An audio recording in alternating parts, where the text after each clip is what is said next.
orqamda turgan bu radiatsionniy onkologiya bo'limi, ya'ni nur yordamida sizdagi onkologik kasalliklarga yechim beradigan bo'lim. Orqamda turib insonlar kelganingizdan keyin mana shu yerdagi registratura xodimlari sizni registratsiya qilishadi. Bundan keyin mana bu joyda doktorimiz bor, doktor Ilham.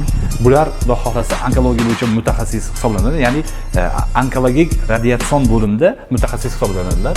Undan keyin ular qiladigan ish o'sha nur olgan bolachalar o'zini hissiyotlarini mana shunaqa qog'ozlarga chiqarib, yopishtirib ketishar ekan. Tizib. Bundan keyin mana bo'limga kirsangiz, mana bu bo'limda shunaqa joy borki, mana bu joyda radiatsiya bo'yicha mutaxassis o'tirishadi. Bemorlarimiz kelishadi. Bemorlarimiz kelib, avval bu joyda kiyimlarni almashtirishadi. Kiyimlarni almashtirgandan keyin bu xonaga kirib, bemordan razmer olinadi. Uni miyasi, boshi, qayeriga lazerlar, ya'ni nurlar to'g'ri yetib borishi bo'yicha. Bu radiatsionniy onkologiya bo'limi asosan nur bo'yicha. Mana ko'rgan bo'lsangiz, kim bu joyda maxsus xona bor, hozir bekilgan. Bu joyga faqat doktor bilan o'sha insonni o'zi kira olishi mumkin, sababi bu yoq nurlangan xona.